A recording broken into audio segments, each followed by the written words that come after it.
Hello folks, welcome to Tier 3 Vision. This is Vikash and today we are going to discuss how we can do any kind of analysis on a real-time data. So for this I got data from Kaggle. It's a Titanic data set. You can also download it from the Kaggle. So Kaggle is one of the best source to learn data science. You have I think kernel notebooks there. You can read the solutions. You can also contribute there. So for this I'm importing my libraries. So I'm using pandas and numpy, and then I'm loading my data set pd.read.csv because my data set is in CSV format. Now I'll see my data frame. So as you can see, this is my data frame, which consists of 418 rows and 12 columns. So now if I want to print how many columns I'll be having, or which and all the columns, I can simply do df.columns.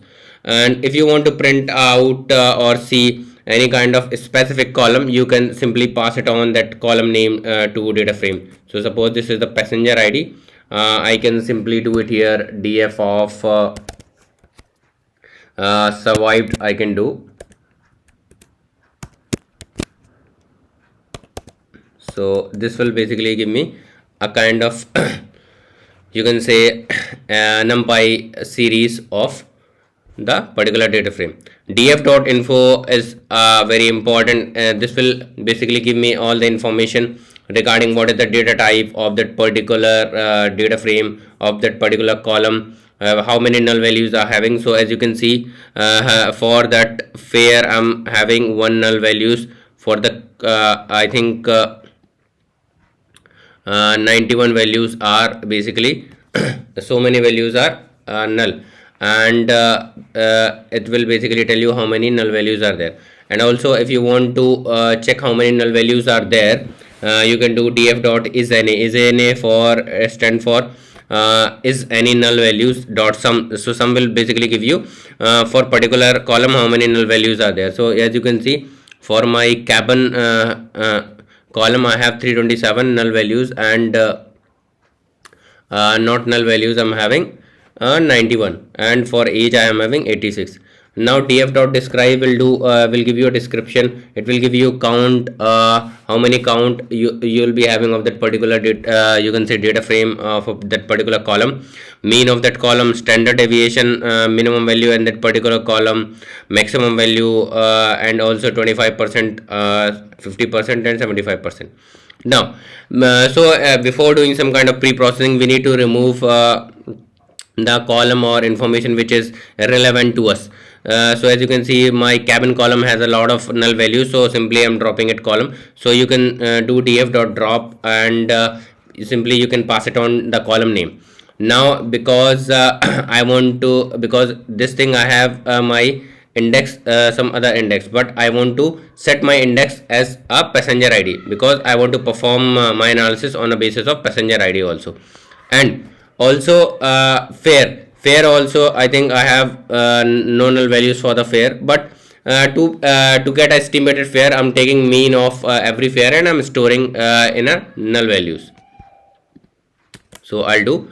So as you can see, my data frame, I'll see how it looks like now. So let's see. So as you can see, now my passenger ID is my ID. I have survived class, and my whole data set is there. Now suppose I want to print the fare which is greater than or equal to 3000, and I need to drop index of that particular. So you can simply pass out that index. So 1 2 3 5 index will be deleted. So as you can see, this is all the you can say data frame where my fare is greater than, you can say, 300. So as you can see, my fare is greater than 300.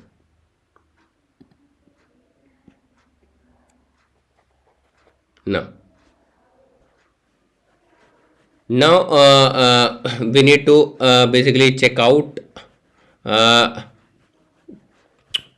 in suppose for a particular column you want to check out how many unique values are there. So for this for the suppose for this sex column I want to check. Now for another column, suppose I want to check out df of as you can say passenger id. No, not passenger id. Df of, suppose I want to check out age dot unique.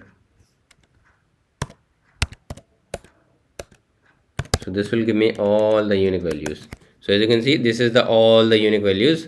It will give me an array of all the unique values. Suppose you want to check out number of unique values, you can do n unique, and it will basically give you number of unique. So as you can see, it has given me 7. In that case, it will give me 2.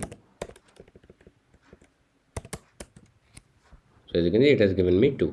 Now suppose you want to basically check how many null values are there for the particular column. So you can I'm storing it to a particular variable. You can also do so for age, how many sum is there, and I'm just printing s2.info. So as you can see, for my age column, whatever the null values are there, I'm storing it in another data frame, and I'm just getting info of it. So with that, I'm ending this video. We are going to do some more analysis on data by applying some algorithms. So as we have not discussed any sort of algorithm, so that's why I'm just doing this limiting this. So with that, do like, comment and subscribe. Please motivate me to come with some new videos on data science concept, also on core Python, and please comment down below if you want any specific topic to be covered in this video or any other video. So with that, please take care, bye bye, and do like, comment, subscribe. Thank you so much.